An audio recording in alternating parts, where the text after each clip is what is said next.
Hello guys, आप लोग कैसे हैं? एकदम ठीक ठाक और बढ़िया होंगे। आज मैं एक्सप्लेन करने वाला हूँ लेटना सांगा का चैप्टर 281 को 282 को। दो चैप्टर को आज मैं एक्सप्लेन करूंगा। और अभी तक जिसने भी मेरे चैनल को सब्सक्राइब नहीं किया तो प्लीज सब्सक्राइब कर लें। तो चलिए एपिसोड को स्टार्ट करते हैं। एपिसोड की स्टार्टिंग में हमें अर्थ को दिखाया जाता है, फिर हमें बताया जाता है रथीना में एपोकलिप्स होने में 178 दिन बाकी है। फिर उसके बाद अर्थ से 10,000 लाइट ईयर दूर एक और प्लेनेट को दिखाया जाता है और ये प्लेनेट ऑम्फ्लेस का होता है, या फिर तुम इसे ऑम्फ्लेस ही कह सकते हो। फिर हम उस प्लेनेट के अंदर का सीन देखते हैं जहाँ पे कुछ कासल टाइप का बनाया होता है और उस कासल के अंदर ऑम्फ्लेस, जिनोविया और बहुत सारे लोग होते हैं। तभी ऑम्फ्लेस जिनोविया से पूछता है, मुझे ये बताओ कि कितना नुकसान हुआ और अब ये हाल फिलहाल में क्या चल रहा है। तभी एंजल मॉन्स्टर बताते हुए कहता है, हमने वर्ल्ड ट्री के ऊपर बहुत कंट्रोल करने की कोशिश की पर हम उसके ऊपर फेल हो गए और हम ग्लेडियस रीस का मार्स प्रोडक्शन भी नहीं कर पाए और अब रेथिना प्लेनेट में पहुंचने में सिर्फ 178 दिन बाकी है और इसके साथ ही हमने उस फाइट में गॉड का बिसल भी खो दिया। ये बात सुनकर ऑम्फ्लेस कहता है, क्या तुम ये कह रहे हो कि मेरा पूरा प्लान बेकार हो गया है? तभी एंजल मॉन्स्टर जिनोविया के साथ इशारा करते हुए कहता है, आप जिनोविया से पूछ लीजिए। तभी जिनोविया डरते हुए बोलती है, हाँ ये बात सच है, प्लान पूरा बेकार हो गया है। मैं इस चीज के लिए बहुत ही एम्बेरस हूँ, लेकिन मुझे ये कुछ नहीं पता कि ये सब कैसे हुआ। तभी ट्विंस ब्रदर जिनोविया से कहते हैं, हम सभी लोगों को तुम्हारी आइडेंटिटी के ऊपर शक हो रहा है क्योंकि तुम ही हो जो उस फाइट के बाद सिर्फ अकेली बची हो, वो भी जिंदा। मुझे लगता है कि कहीं तुम गॉडेसेस की स्पाइस तो नहीं हो, इसलिए तुम जिंदा बच गई और यहाँ पर चली आई। तभी जिनोविया अपना सिर झुकाते हुए बोलती, ऐसा बिल्कुल भी नहीं है, मैं उन गॉडेसेस की स्पाई नहीं हूँ, मैं सिर्फ एक ही गॉड की सेवा करती हूँ और वो है गॉड ऑम्फ्लेस। तभी 3 हेडेड मॉन्स्टर कहता है, तो तुम ये कहना चाहती हो कि लॉर्ड ऑम्फ्लेस, जिन्हें गॉड ऑफ डिस्ट्रक्शन भी कहा जाता है और प्लान बनाने के लिए इन्हें मास्टर ऑफ स्कीमर भी कहा जाता है, और फिर भी तुम ये कहना चाहती हो लॉर्ड ऑम्फ्लेस का प्लान उन गॉडेसेस के सामने कमजोर था?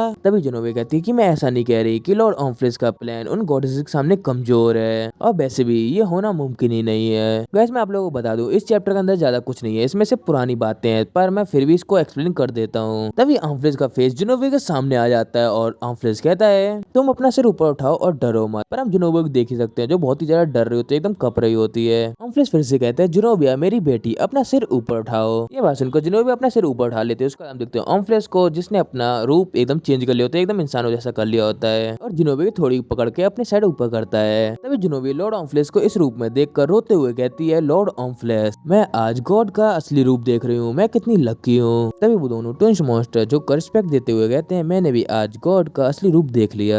तभी 3 हेडेड मॉन्स्टर भी झुककर रिस्पेक्ट देते हुए कहता है, मैंने भी आज गॉड का असली रूप देख लिया है। तभी एंजल 3 हेडेड को ऐसा झुका हुआ देखकर एकदम शॉक हो जाता है और वो सोचता है कि अपने मन में, ये लोग क्या पागल हो गए, ऐसे झुके हुए क्यों हैं यार, इतनी रिस्पेक्ट क्यों दे रहे हैं, मैं तो नहीं झुकने वाला, मैं तो ऐसे ही खड़ा रहूंगा चुपचाप। गाइस एंजल इसलिए ऐसा कर रहा है कि उसे पता ही नहीं है कि गॉड कौन है और गॉड के सामने कैसे बिहेव करना चाहिए और गॉड कैसा होता है, और ये सारी चीजें इसको इसलिए नहीं पता क्योंकि ये थोड़ी देर पहले ही इंसान बना था। अगर आप लोगों को पता नहीं है तो आप लोग जाकर इसके पहले एपिसोड देख सकते हैं जाकर। फिर 3 हेडेड एंजल साइड देखता है जो अभी भी खड़ा होता है। तभी 3 हेडेड चिल्लाते हुए बोलता है, तुम वहाँ पर ऐसे खड़े क्यों हो और अब तक तुम अपने घुटनों पर बैठकर अपना सिर झुकाए हुए क्यों नहीं बैठे? फिर एंजल कहता है, क्यों, मैं इसके सामने क्यों झुकूं? फिर 3 हेडेड एंजल को बताता है, लॉर्ड ऑम्फ्लेस के द्वारा ये बनाया गया शरीर जिसके अंदर क्रिएशन की अभी डिवाइनिटी नहीं है और ना ही ये डिस्ट्रक्शन की डिवाइनिटी झेल सकती है, इसीलिए इस बॉडी को पावरफुल बनाने के लिए इसे लगातार डिस्ट्रॉय करना पड़ता है और लगातार रीजनरेट करना पड़ता है। इसीलिए आपने पिछले 10 लाख सालों से अपना खुद का फिजिकल फॉर्म क्रिएट नहीं किया, इसलिए इस रूप को देखना अपने में ही एक सम्मान की बात है। तभी एंजल भी अपने घुटनों में बैठकर लॉर्ड ऑम्फ्लेस को अपनी ग्रीटिंग देने लगता है। ऑम्फ्लेस कहता है, जिनोविया मुझे नहीं मालूम रेथना में क्या हुआ क्योंकि वहाँ पे गॉडेस का कंट्रोल है, लेकिन मुझे तुम्हारी लॉयल्टी के ऊपर पूरी तरीके से भरोसा है क्योंकि तुम ही मेरे कान, आँख, हाथ और पैर बनकर काम कर सकती हो। तो अब मुझे बताओ कि रेथना में क्या हुआ था? फिर जिनोविया रोते हुए कहती है, मैं लॉर्ड ऑम्फ्लेस की डिसेंडेंट, मेरे कामों के बीच में जो भी रुकावट बन सकते थे मैंने उन्हें रिमूवल टारगेट ग्रुप 1 डिक्लेयर कर दिया और उन सभी में से बेरोल्ट जो रे कॉम्बैक्ट पावर में स्ट्रॉन्ग था उसे एलिमिनेट कर दिया, वो भी सक्सेसफुली रहा। लेकिन उस प्रोग्रेस में मुझे बेरोल्ट की एसेंस छोड़नी पड़ी, पर मुझे ये शक है कि कीवियर के किसी हेल्पर ने ये सब किया होगा।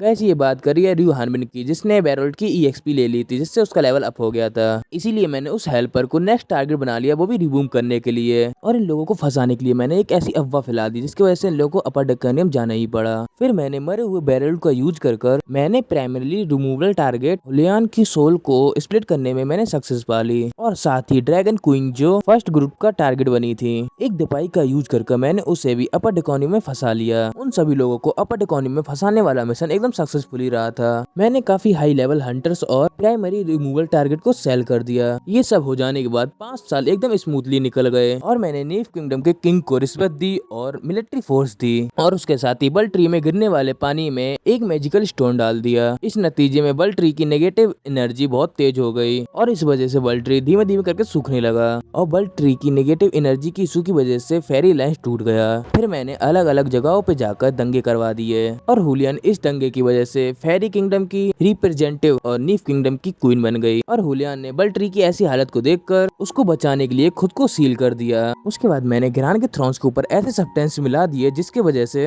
गिरान का दिमाग काम करना बंद करने लगेगा और उसकी धीमे धीमे करके उसकी सारी मेमोरी गायब होने लगेंगी। गॉड का बिसल और गहरान की याददाश्त के मुताबिक मैंने मैजिक किंगडम को न्यू रेथना में ट्रांसफॉर्म करने में मदद की। इसके बदले में मैंने होली चर्च मदर स्टैब्लिश किया और जैसे ये दुनिया बेकार होने लगी वैसे ही नए दौर में होली चर्च मदर बहुत तेजी से फैलने लगा जब तक लॉर्ड ऑम्फ्लिस के प्लान में कोई रुकावट या स्टेप बैक नहीं आता। फिर इक्टस के ऊपर प्रॉब्लम आ गई। ये तब हुआ जब इक्टस को होली चर्च मदर के ब्रांच मैनेजर के रूप में ऑफिशियली अपॉइंट किया गया, लेकिन उस वक्त मैं उस जगह पे मौजूद नहीं थी। लेकिन मुझे जो बाद में रिपोर्ट मिली उसके मुताबिक उस शहर में एक टेररिस्ट अटैक हुआ जबकि वो शहर अभी कंस्ट्रक्शन में था और मुझे लगता है कि ये सब अर्थ नाइट नाम के अदर वर्ल्डर के ग्रुप की वजह से हुआ है जिन्होंने एक बड़ा क्योस फैला दिया पर कोई नुकसान नहीं हुआ। लेकिन वो टेररिस्ट अटैक सिर्फ एक ध्यान खींचने का तरीका था और उनका असली मकसद कुछ और ही था। और आप लोगों को मालूम ही है हानविन को किस चीज की नोटिफिकेशन आई थी और उसको क्या मिशन मिला था। वो था एक की गर्दन काटना, मतलब उसको जान से मार देना। क्योस के बीच भीड़ में से एक गिगांट वॉरियर बाहर आया और उसने इक्टस का एक ही झटके में सिर काट दिया और वो आदमी खुद को शॉर्ट किंग कहता था। ये नाम सुनकर लगता है वो किसी वजह से अपर डिकोनियम से बाहर आ गया। ये बात सुनकर आम्फ्लेस पहले थोड़ी देर कुछ सोचता है फिर कहता है क्या ये वही है जिसने शॉर्ट किंग की इनहेरिट ली है। गॉडेस भी चुप बैठकर ये सब नहीं देख रही। फिर ऑम्फ्लेस ग्लेडियस के साइड देखते हुए कहता है अगर उस इंसिडेंट की बात हो रही है तो ग्लेडियस को ये अच्छी तरीके से पता होगी कि उस टाइम क्या हुआ था और मैंने ये सुना है कि तुमने उस आदमी का सामना भी किया था उस पोर्टल के थ्रू जो इक्टस ने अपनी लास्ट स्ट्रगल में खोला था। मैं तुमसे एक बार फिर से पूछ रहा हूँ और मुझे क्लियर बताना कि वो आदमी कौन था। ये बात सुनकर ग्लेडियस कहता है वो इंसान इतना ही कह पाता है। फिर हमें फाइट का सीन दिखाया जाता है जहाँ पे ग्लेड हंसते हुए कहता है ओ इंसान अब तो तुम लगता है और भी ज्यादा स्ट्रांग हो गए हो। फिर हानविन में हंसते हुए कहते हैं लगता है तुम उस इंसिडेंट के बाद और भी ज्यादा ताकतवर हो गए हो। तभी ग्लेडियस चिल्लाते हुए कहता है बकचोदी करना बंद कर और जो तेरे साथ पीछे खड़े हैं उनके साथ मेरे ऊपर अटैक कर। तभी ल्यूनार्ड अपना अजीब सा फेस बनाते हुए कहता है दुश्मन ही क्यों ना हो पर उसकी बात में दम है। तभी कीवे मायूस होते हुए बोलती है पर हानविन नहीं मानेगा। उसको हम आइफक देखते हैं जो अपनी चाकू लेकर एकदम तैयार खड़ी होती है और वो कहती है हानविन ने हमें मना किया है अगर हम लोग जब फाइट कर रहे हो तब तुम बीच में इंटरफेयर मत करना। तब हम हानविन देखते हैं जो अपने पास से इक्टस की खोपड़ी निकालता है जो अभी तक जिंदा होती है और वो अभी तक मरा भी नहीं होता और वो चिल्लाते हुए बोलता है हे ग्लेडियस इससे लड़ने की जरूरत नहीं है, ये रू हानविन है, ये अडर बल्डर है और इसके सिस्टम के अंदर एक कोई बग है और हमें ये बात लॉर्ड ऑम्फ्लिस को बतानी चाहिए। तभी रू हानविन इक्टस के सिर को ल्यूनार्ड की साइड फेंक देता है। तभी ल्यूनार्ड इक्टस की खोपड़ी को पकड़ते हुए कहता है चलो उसे मार देते हैं। तभी हानविन ल्यूनार्ड को रोकते हुए कहता है अति से निकालता ये काम का है। तभी ग्लेडियस भागते हुए आता है अटैक करने के लिए और कहता है ये अदर वर्ल्डर है वो भी रू हानविन। दूसरी साइड से हानविन भी अटैक करने के लिए आता है और कहता है अभी के लिए मैं फ्लड बैनी हूँ, अभी के लिए मैंने अपनी पहचान को बदला है कुछ वजह से। ग्लेडियस अपने साइड से अटैक करता है सेंट क्रॉस और दूसरी साइड से हानविन अटैक करता है अनसेट क्रॉस इम्पैक्ट। ये दोनों एक दूसरे को अटैक करके पीछे निकल जाते हैं। फिर ग्लेडियस कहता है अगर तुम्हारे पास इतनी पावर है तो तुम्हें कुछ चीज छुपाने की जरूरत नहीं है रू हानविन। ऑम्फ्लिस के पास जो हार्वेस्टिंग है अगर मैं उससे पकड़ा गया तो मैं मार दिया जाऊंगा, इसीलिए इतना बोल ही पाता है। तभी हानविन अपने गिगांट को अपने कवर में रख लेता है और कहता है कितना इरिटेट कर रहा है। उसके बाद हम ग्लेडियस को देखते हैं हानविन के अटैक की वजह से उसके कंधे से खून निकलने लगता है और उसे बहुत तेज दर्द होने लगता है और आगे कुछ बोल नहीं पाता। उसके बाद हम प्रेजेंट में ग्लेडियस को देखते हैं। ये सब सोचने के बाद फिर ग्लेडियस कहता है तो तुम उस आदमी की बात कर रहे हो, वो फ्लड बैनी है और वो सिर्फ एक स्ट्रॉन्ग इंसान है। तभी ऑम्फ्लिस कहता है अगर वो तुम्हारा सामना कर सकता है तो उसे प्राइमरी रिमूवल टारगेट मानना कोई गलत बात नहीं होगी, पर मुझे एक बात समझ में नहीं इतने लेवल का इंसान कैसे हो सकता है और वो भी अचानक से रेथिना व पेयर होना, क्या उसके अंदर कोई खास खासियत है। फिर ग्लेडियस कहता है अगर मुझे कोई खास बात बतानी हो लड़ाई के दौरान, पर उससे पहले ही स्नो मुझे जबरदस्ती ले आई, मुझसे कह रही थी कि हमें एक इमरजेंसी मीटिंग अटेंड करनी है। फिर हमें वही सीन दिखाया जाता है जहाँ पे ग्लेडियस को स्नो घसीट के ले जा रही होती है। ग्लेडियस वहाँ से जाते हुए हानविन से कहता है मैं अभी इस श्रापित आग की वजह से पीछे हट रहा हूँ, लेकिन मैं अगली बार आकर तुम्हें जान से मार दूंगा फिर तुम्हें खाऊंगा। ये बात सुनकर हानविन एक प्यारी सी स्माइल देता है। फिर हानविन अपना अजीब सा चेहरा बनाते हुए बोलता है पर इस बार तो मैं ही जीता हूँ ना, और वैसे भी तुम मेरा कुछ नहीं कर सकते और तुम अपने आप को झूठा दिलासा मत दो कि तुम अगली बार जीत जाओगे। फिर हानबिन चिल्लाते हुए बोलता है स्नो इधर देखो, पर स्नो नहीं देखती। हानबिन कहता है ये सब कुछ डिलीशियस है, जो तुम कह रहे हो वो ही है, और जो तुम्हारे बगल में स्नो खड़ी है वो स्नो नहीं है। ये बात सुनकर ग्लिडर से एकदम शॉक हो जाता है और हड़बड़ाते हुए बोलता है तुम ये क्या बकवास कर रहे हो और तुम्हारे पास क्या प्रूफ है कि ये स्नो नहीं है। तभी हानबिन हंसते हुए कहता है और कुछ नहीं, ये मेरी फीलिंग कह रही है कि ये स्नो नहीं है। उसके बाद हमें अगले सीन में थोड़ा पुराना सीन दिखाया जाता है जहाँ पर कीबे चिल्लाती हुए बोलती है हानबिन ये सीक्रेट तो तुम्हें भी पता है, लियोनहार्ड गैरान का बेटा है। जितने लोग भी इस पार्टी में आए होते हैं ये बात सुनकर एकदम शॉक हो जाते हैं, क्योंकि कीबे ने ये बात माइक पे की होती है और ये बात सभी लोग सुन रहे होते हैं। ये बात सुनने के बाद सभी लोग एकदम पागल जैसे हो गए होते हैं और चिल्लाते हुए बोलते हैं क्या ये बात सच है, लियोनहार्ड गैरान का बेटा है। तब हानबिन को देखते हैं जो ये बात सुनकर एकदम जोरों से हंस रहा होता है। तभी कीबे अपना मासूम सा चेहरा बनाते हुए बोलती है आइफा मेरे ऊपर विश्वास नहीं कर रही थी, इसलिए मुझे उसे बताना पड़ा। तभी आइफा लियोनहार्ड के साइड माइक करते हुए कहती है तुम चिंता मत करो, मैं तुम्हारे ऊपर पूरा भरोसा करती हूँ। तभी हानबिन भी हंसते हुए लियोनहार्ड के कंधे पे हाथ रखते हुए उसके मजाक उड़ाते हुए कहता है भाई चिंता मत कर, मैं भी तेरे साथ हूँ। इतना कहने के बाद हानबिन दोबारा फिर से हंसने लगता है। ये देखकर लियोनहार्ड गुस्से में कहता है तू साले भाड़ में जा, मुझे तेरी जरूरत नहीं है। उसके बाद हमें 1 महीने बाद का सीन दिखाया जाता है अपर ड्रकोनियम का। उसका हम लियोनहार्ड को देखते हैं जो अपने सिर को दीवार के साइड किए हुए खड़ा होता है। तभी कीवियर और आइफा लियोनहार्ड के पास आ जाते हैं। फिर कीवियर कहती है लियोनहार्ड मुझे माफ करना, पिछली बार जो भी कुछ हुआ उसके लिए मुझे बहुत ही ज्यादा अफसोस है। ये बात सुनकर लियोनहार्ड अपना सिर दीवार से उठाता है और कहता है कोई बात नहीं लेडी कीवियर, मैं ठीक हूँ, वैसे भी आपने सबको सच बताकर कुछ भी गलत नहीं किया। इतना बोलकर अपने सिर को दोबारा से दीवार पे दे मारता है। तभी कीवियर लियोनहार्ड को ऐसा सिर पटकता हुआ देखकर आगे बढ़ने की कोशिश करती है। तभी आइफर रोक लेती है और आइफर कहती है क्या तुम सच में ठीक हो, मुझे तो नहीं लग रहा, क्या तुम्हारे साथ कुछ गलत चीज हुई है। तभी लियोनहार्ड पागल की तरह क्रीपी से स्माइल देते हुए बोलता है मेरा यहाँ होना ही गलत है। तभी कीवियर लियोनहार्ड की ऐसी हंसी देखकर एकदम डर जाती है और चिल्लाते हुए बोलती है लियोनहार्ड अब पागल हो चुका है, अब वो डार्कनेस की तरफ जा रहा है। उसी रूम में हम रियो हानबिन को भी देखते हैं जो सोफे के ऊपर बैठकर एकदम मजे से सो रहा होता है। तभी फिर हानबिन कहता है इसका बर्थ सीक्रेट सबको मालूम क्या होगा, ये 1 महीने से ऐसे ही बिहेव कर रहा है, ये इतना बड़ा आदमी होकर भी एक बच्चों की तरह हरकतें कर रहा है। कीवियर चिल्लाते हुए बोलती है रियो हानबिन तुम क्या कर रहे हो, कुछ तो बोलो। फिर हानबिन अपनी आंख खोलते हुए बोलता है हाँ बताओ क्या हुआ, कोई प्रॉब्लम है क्या। अरे कहीं तुम लियोनहार्ड की बात तो नहीं कर रहे हो, उसे अकेला छोड़ दो, अगर वो ऐसा ही करता रहेगा तो कुछ टाइम वो खुद ही गॉड का वैसल बन जाएगा।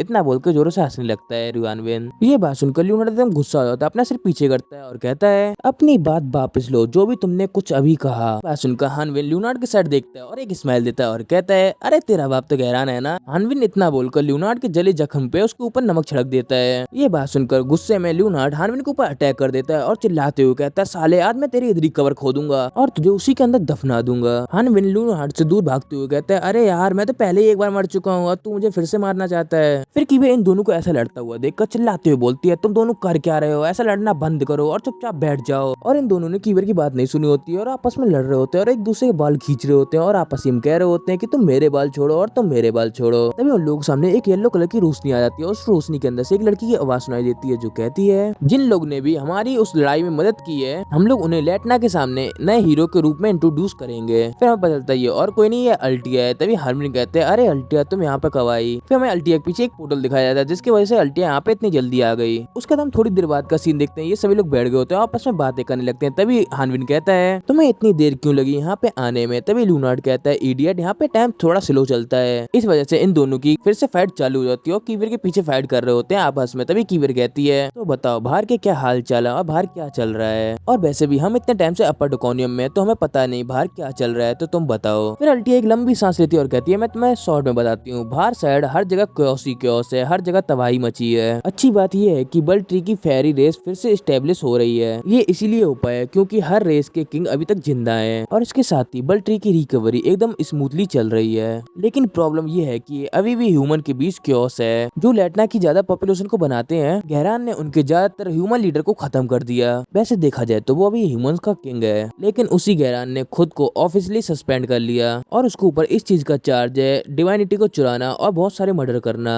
जैसे ये पता चला कि गहरान को गिरफ्तार करके बल्ट ट्री के अंदर कैद कर दिया गया है, ये बात सुनकर पूरी इंसानियत में एकदम क्योस फैल गया है। और जो गहरान ने ओटोपिया बनाया था मतलब न्यू लेटना बनाया था उसकी सिटीजन पीसफुली प्रोटेस्ट कर रहे हैं, फ्यूचर के लिए गहरान के लिए लाइसेंस मांग रहे हैं। ये बात सुनकर लियोनार्ड गुस्से में अपनी मुट्ठी बनाते हुए बोलते, लाइसेंस? ये एकदम बकवास है और गैरान का क्राइम है कि उसने डिवाइनिटी चोरी की। अगर वो लोग ये बात जानते हुए भी उसका बचाव करते हैं तो इसका मतलब वो लोग भी क्रिमिनल हैं। इतना बोलकर लियोनार्ड गुस्से में खड़ा हो जाता है और कहता है, और मैं एक इन्वेस्टिगेटर के रूप में अगर मुझे जरूरत पड़ी तो मैं उन्हें फोर्सफुली वहाँ से हटा दूंगा। ये बात सुनकर आइफर कहती है, ये कितनी डरावनी बातें कर रहा है। फिर हानविन कहता है, तुम सच में अपनी ये बेकार सी हरकतें छुपा नहीं सकते। फिर कीविर कहती है, लियोनार्ड शांत हो जाओ और दोबारा बैठ जाओ। फिर लियोनार्ड कहता है, ठीक है मैं इधर ही बैठ जाता हूँ, और उधर ही बैठ जाता है। फिर हानविन ताने मारते हुए बोलता है, बस तुम्हारे अंदर इतना ही दम था बस बोलने का, फिर से तुम यहीं पे बैठ गए। फिर कीविर कहती है, चाहे गैरान ने एक डिवाइनिटी चोरी की हो फिर भी उसने स्टेटस की परवाह किए बिना टैलेंटेड और अच्छे लोगों को चुना और बुलाया। दूसरे वर्ल्ड के लोगों ने अपने लॉर्ड को खुद चुना है, इसीलिए वो लोग गैरान को खुद फॉलो करेंगे क्योंकि गैरान ने उनकी बैकग्राउंड की परवाह किए बिना उनको एक और मौका दिया। फिर एल्टिया कहती है, और सबसे परेशान करने वाली बात ये है, न्यू लैटना के लोग एबिलिटी और मेहनत के मामले में टॉप 1% में आते हैं और उनकी स्ट्रेंथ से हम लैटना को दोबारा से रिबिल्ड कर सकते हैं। हमें उनकी स्ट्रेंथ की जरूरत है, इसीलिए अभी तक कोई फाइनल डिसीजन नहीं लिया गया। फिर हानविन शॉक होते हुए कहता है, तो इसका मतलब फैसला आ गया। फिर अल्टिया कहती है, ट्रायल जल्दी खत्म हो गया था इसीलिए, और हम लोगों को पहले से मालूम था कि रिजल्ट क्या आना है। और वहाँ पे अतीश से ड्रैगन रेस के रिप्रेजेंटेटिव के रूप में पार्टिसिपेट कर रहा था और हुलियान के साथ फेरी नेशन के किंग भी थे। वहाँ पर जो ह्यूमंस किंग मिसिंग थे उनकी जगह, अजीब बात यह है कि उस जगह सभी गॉडेसेस के अवतार खड़े हो गए थे। फिर वहाँ पे वोटिंग हुई 10 और 1, और गाइस हमें ये नहीं बताया जाता कि यहाँ पे वोटिंग किस चीज के बारे में हो रही थी। और फिर गैरान को सजा सुना दी गई पर उसका एग्जीक्यूशन अभी नहीं हुआ है, लेकिन हमें जल्द ही डार्कनेस की डिवाइनिटी को रिस्टोर करना चाहिए। ये बात सुनकर हानविन लियोनार्ड के साइड देखने लगता है और देखता है कि उसका रिएक्शन कैसा है ये बात सुनकर। फिर हानविन कहता है, समझ गया, खैर गैरान ने खुद को ही सरेंडर करवा लिया है, शायद वो अपनी गलतियों को ऊपर रिग्रेट कर रहा होगा। फिर लियोनार्ड एक कोल्ड आवाज में बोलता है, इसकी चिंता मत करो, वैसे भी मैंने अपनी पूरी जिंदगी अनाथों की तरह बिताई है, मैं उसे अपने पेरेंट्स के रूप में नहीं देखता। वैसे भी इतने बड़े क्रिमिनल के लिए सिर्फ एग्जीक्यूशन मिल रहा है, इस चीज के लिए तो गैरान को शुक्रगुजार होना चाहिए कि उसे इतनी आसान तरीके से मौत मिल रही है। इससे ज्यादा रहम दिखाना मेरे लिए एक एग्जीक्यूटर होने के नाते मैं इससे ज्यादा करूंगा तो मेरी इंसल्ट होगी, इसीलिए मैं कह रहा हूँ इस चीज का टेंशन मत लो।